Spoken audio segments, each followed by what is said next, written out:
आप जानते हैं कि सीतामढ़ी जिले के पुनौरा धाम की माता सीता का जन्म हुआ था, इसलिए यह बहुत ही पवित्र एवं ऐतिहासिक स्थल है। और आप जानते हैं उसके पहले कहीं कुछ नहीं था। आप जानते हैं शाम के बाद घर के बाहर नहीं जाते थे। कहीं जो उस समय का था जब हम लोग आए उसके पहले कहीं जाने आने का कोई रास्ता था, कहीं पर कोई जगह थी बनी हुई। एक काम हम लोगों ने सब जगह से किया है। और ये बहुत खुशी की बात है कि आज केंद्रीय गृह मंत्री आदरणीय श्री अमित शाह जी मां सीता की जन्मस्थली पुनौरा धाम पधारे हैं। सर्वप्रथम मैं उनका स्वागत एवं अभिनंदन करता हूं। आप जानते हैं कि सीतामढ़ी जिले के पुनौरा धाम की इस पावन धरती पर माता सीता का जन्म हुआ था, इसलिए यह बहुत ही पवित्र एवं ऐतिहासिक स्थल है। राज्य सरकार द्वारा इस मंदिर परिसर विकास के लिए अनेक काम कराए गए हैं। मुझे बताते हुए खुशी हो रही है कि राज्य सरकार ने मां जानकी मंदिर परिक्षेत्र के समग्र विकास का नई योजना बनाई है और इसकी लागत 883 करोड़ रुपए है। मां जानकी मंदिर परिसर का पूरे तौर पर विकास किया जाएगा। इसके पहले पूर्व से उपलब्ध 17 एकड़ जमीन के अलावे 50 एकड़ भूमि ली जा रही है और इस प्रकार दोनों को मिलाकर के 67 एकड़ भूमि पर लोगों के लिए सभी सुविधा उपलब्ध कराई जाएंगी। सीतामढ़ी जिले में अनेक काम कराए गए हैं, विकास के और काम भी कराए जाएंगे, यह आपको हम बताना चाहते हैं। अब उसके अलावे केंद्र द्वारा सीतामढ़ी के अयोध्या के बीच सड़क एवं रेलवे की संपर्कता में सुधार किया जा रहा है। अच्छी बात है कि आज दिल्ली और सीतामढ़ी के बीच में नई ट्रेन की शुरुआत की जा रही है। तो आप जरा जान लीजिए कि यहां से कितनी बड़ी ट्रेन केंद्र सरकार बनाने वाली है। तो आप सब जान लीजिए, बहुत खुशी की बात है कि आज आदरणीय गृह मंत्री आदरणीय अमित शाह जी के द्वारा इस नई योजना का शिलान्यास किया जा रहा है। मैं इसके लिए उनका अभिनंदन करता हूं और उनको धन्यवाद देता हूं। तो आप समझ रहे हैं कितनी बड़ी बात। यहां से आपको बताया गया है कि सीतामढ़ी से दिल्ली तक एक तो लोगों को चलाने के लिए गाड़ी से उसके लिए काम कर रहे हैं और दूसरी चीज कर रहे हैं, यहां से लगातार वहां जाने का रास्ता बनवा रहे हैं। तो आप समझ रहे हैं कि आप लोगों के लिए कितनी बड़ी बात है। इसलिए आप लोगों को हाथ जोड़ करके बधाई देना चाहिए। इनको सब बोलो, हाथ धो के बधाई दो, ये जो इतना बड़ा काम करने वाले हैं। तो इसलिए इस बात को जान लीजिए कि कितना बड़ा फायदा होने वाला है। तो इसीलिए ये करने वाले हैं, मैं उनका अभिनंदन करता हूं। और आप जान लीजिए यहां पर तो हम लोगों की सरकार बनी 24 नवंबर 2005 से एनडीए का, जिसमें बीजेपी और जदयू की सरकार थी। और आप जानते हैं उसके पहले कहीं कुछ नहीं था। आप जानते हैं शाम के बाद घर के बाहर नहीं जाते थे। कहीं जो उस समय का था जब हम लोग आए उसके पहले कहीं जाने आने का कोई रास्ता था, कहीं पर कोई जगह थी बनी हुई। और जब हम लोगों को मौका मिला तो हम लोगों ने लगातार सब तरह से पूरा का पूरा विकास कीजिए। और देखिए कितना रास्ता बना है। और हम तो आ रहे थे यहां पर ऊपर का ही रास्ता आपके यहां बनवाए। एक एक काम हम लोगों ने सब काम सब जगह से किया है। तो ये सब काम तो हम लोग करते रहे हैं।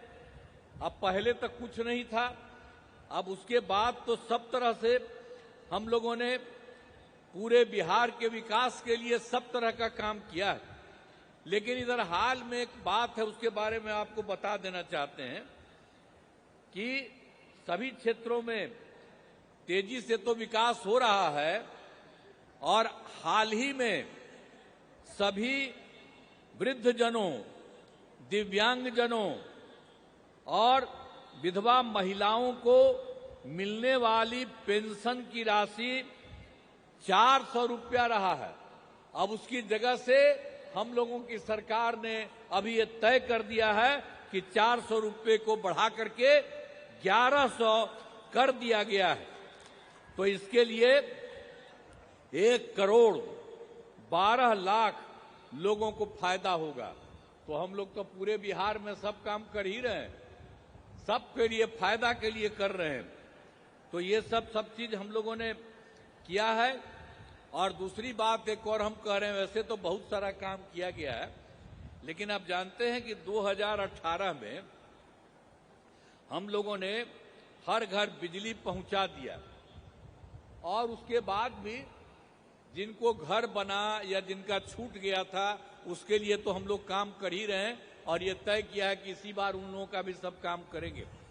और जब हम लोगों ने किया था तो बहुत कम पैसा पर लोगों को दे रहे थे, लेकिन अब हम लोगों ने तय कर दिया है कि लोगों को जो दे रहे थे हम लोग बिजली के लिए, बिजली पहुंचाने के लिए, अब राज्य सरकार की तरफ से सबको मुफ्त में हम लोग ये देने वाले हैं। किसी के लिए कोई पैसा थोड़ा बहुत लगता था वो भी नहीं, हम लोग मुफ्त देने जा रहे हैं। और उसके अलावे हम लोग ये भी सोच रहे हैं कि सरकार की तरफ से सभी जो इच्छुक लोग रहेंगे उनके घर पर भी हम लोग बहुत फायदा होगा। ये सब हम लोग काम करने के लिए लगे हुए हैं। और आप जानते हैं कि अभी जो हम लोग बाहर निकल रहे थे, आपके जिला में तो अइबे न किए थे और सब जगह जिला में घूम रहे थे, तब पूरे तौर पर जो पूरा हम लोगों ने घूमा तो उसके लिए हम लोगों ने तय कर दिया कि जहां कहीं भी कोई कमी है किसी भी जगह पर, तो उसके लिए सभी राज्य के बारे में और सभी जगह के बारे में सबको चुन करके और सब लोगों से बात करके और उसके बाद हम लोगों ने तय किया कि 430 नई योजनाओं की स्वीकृति की गई है। और इसके लिए आप जानते हैं कि 50,000 करोड़ रुपया इसमें लग रहा है और सब लोगों के लिए हम लोगों की सरकार ने भी ये काम कर दिया। और एक बात हम और कहना चाहते हैं, अभी तो हमारे आदरणीय गृह मंत्री साहब पधारे और आप जानते हैं कि केंद्र सरकार के द्वारा राज्य सरकार के लिए कितना फायदा कर दिया गया। आप जानते हैं कि बिहार के विकास में केंद्र सरकार द्वारा पूरा सहयोग किया गया। सबसे पहले जो चुनाव इस बार का हुआ 24 में ही, तो इन्होंने जुलाई 24 में के बजट में बिहार को विशेष आर्थिक सहायता के रूप में सड़क, उद्योग, स्वास्थ्य, पर्यटन, बाढ़ नियंत्रण के लिए बड़ी राशि देने की घोषणा की गई है, वो शुरू हो गया। और दूसरा, फरवरी 2025 के बजट में बिहार में मखाना बोर्ड, एयरपोर्ट की स्थापना और पश्चिमी कोसी नहर के लिए वित्तीय सहायता आदि की घोषणा कर दी गई है। और उसके अलावे अभी हाल ही में एक और काम कर दिया है, जो पहले से केंद्र की तरफ से 2018 से देश के कुछ राज्यों में खेलों में इंडिया हेतु गेम्स का आयोजन अब किया गया है। पहले से किया गया था कुछ जगहों पर, वही यहाँ करीब 8 के करीब में, लेकिन उसके बाद केंद्र सरकार ने इस बार ये भी तय कर दिया कि बिहार के लिए भी खेलो इंडिया यूथ गेम्स का आयोजन बिहार में हुआ। और जो गौरव की बात है, तो इन सब कामों के लिए जो हमने 3 बात आपको बता दिया, जो जुलाई 24 में इन्होंने इतना बड़ा काम किया बिहार के हित में, लोगों के लिए फरवरी 25 में किया, और अभी हाल ही में इन लोगों ने जो भी काम कर दिया खेलो इंडिया यूथ गेम्स का आयोजन, तो ये सब काम के लिए आप सब लोगों को बधाई देना चाहिए। हम तो इनका नमन करते हैं कि जो इन्होंने काम किया, आप लोगों को भी जानना चाहिए और नमन करना चाहिए इनको। तो अब सब कामों के लिए हम आदरणीय प्रधानमंत्री श्री नरेंद्र मोदी जी का नमन करते हैं। अब यहां पर तो इनको बोलना है, इसीलिए हम इस कार्यक्रम में पधारे आदरणीय गृह मंत्री श्री अमित शाह जी का मैं पुनः अभिनंदन करता हूं और उन्हें बहुत बहुत धन्यवाद देता हूं कि उन्होंने इतना बड़ा काम सरकार ने किया, केंद्र सरकार ने, और आप आज भी आकर के लोगों के हित में कितना अच्छा काम किए और सब जगह एक एक चीज आप लोगों ने देखा है। इसके लिए मैं उनका नमन करता हूं। और यहां पर उपस्थित जितने भी लोग हैं, केंद्र के मंत्री, हमारे बिहार के उप मुख्यमंत्री और मंत्रीगण, अन्य सभी एमएलए एमपी, सब तरह के एमएलसी जितने लोग हैं और जितने लोग आप सब लोग उपस्थित हैं, मैं आप सबका अभिनंदन करता हूं, आप सबका स्वागत करता हूं और इन्हीं शब्दों के साथ मैं अपनी बात समाप्त करता हूं। बहुत बहुत धन्यवाद आप सब लोगों को।